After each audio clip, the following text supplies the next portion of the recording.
You do not belong in this community. Take your hand off her face, right now.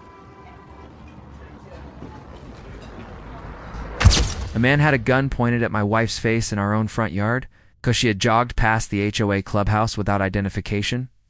What he did not know was that the woman he was threatening, with a pistol held sideways, was an active Delta Force operative who had returned from a classified mission 2 days earlier and had not even unpacked her field gear yet.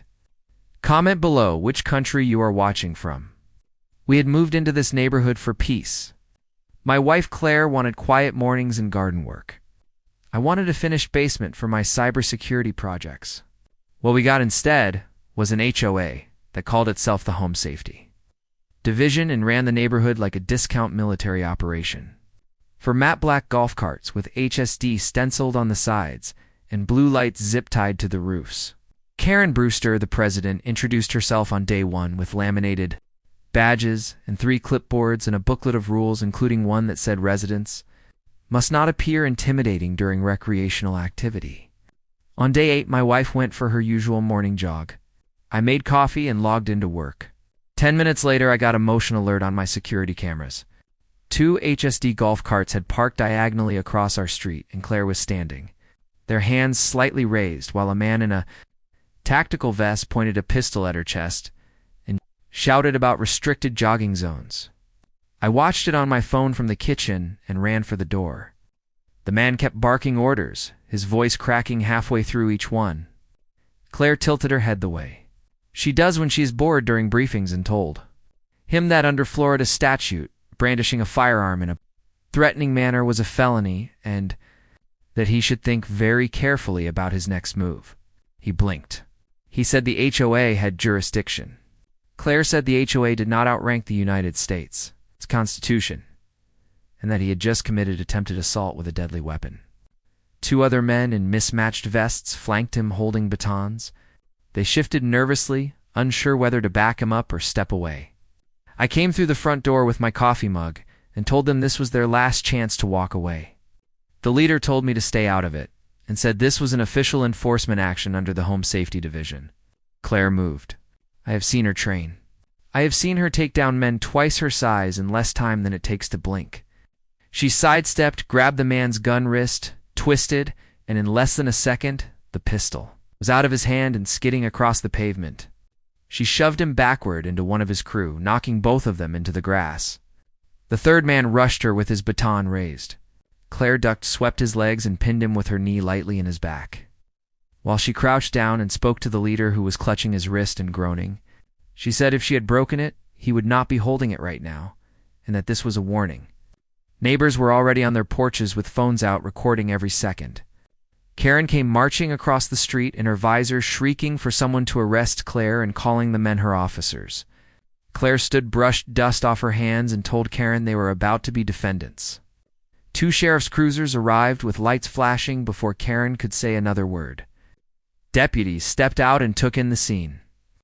3 men in mismatched tactical gear on the ground, one whining about his wrist, the pistol lying 10 feet away on the pavement. Karen ran forward, waving her clipboard and demanding they arrest Claire for attacking her hired security.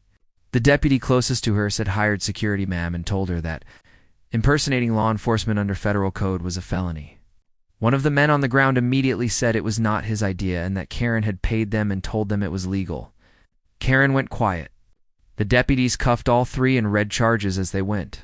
Brandishing a firearm, impersonating an officer, attempted assault, conspiracy, trespassing. Karen tried to slip away and a deputy caught her arm and told her she would be coming along too for solicitation to commit assault, conspiracy, and aiding impersonation of an officer. Karen screamed that she was the HOA president and demanded to be released. The deputy told her she was under arrest. A few neighbors watching from their porches actually cheered. The HOA board removed Karen within a week. She was facing felony charges, fines, and civil suits from half the body camera footage style. Axon body cam, first-person POV, fisheye lens, slight shaky hand movement, realistic timestamp, overlay bottom left reads 7 hours, 44 minutes, and 16 seconds. Officer ID overlay top right. Suburban residential street. Morning light. 2 matte black golf carts with HSD stenciled on the side parked diagonally across the street. Claire, mid-30s woman in jogging clothes, standing still, hands slightly raised.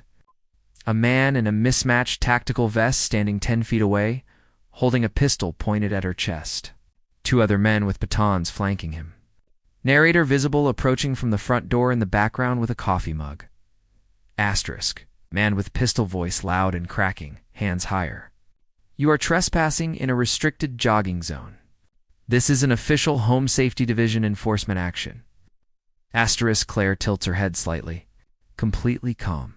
No fear, sir. Brandishing a firearm in a threatening manner is a felony under Florida statute. You should think very carefully about what happens next. Asterisk. Man steps forward trying to hold his authority together. Don't you quote laws to me? HOA jurisdiction supersedes everything out here. Asterisk. Claire looks at him for a long moment, then looks at his shaking hand holding the pistol. The HOA doesn't outrank the Constitution. Asterisk. Camera holds. Morning street lighting only. No dramatic scoring. Authentic body cam grain and color wash. Bold yellow subtitle text at bottom of frame. Text appears only when man speaks. Claire has no subtitle text in this scene. 1 speaker only. 0 overlap. Jodan Shrilfin, aspect ratio.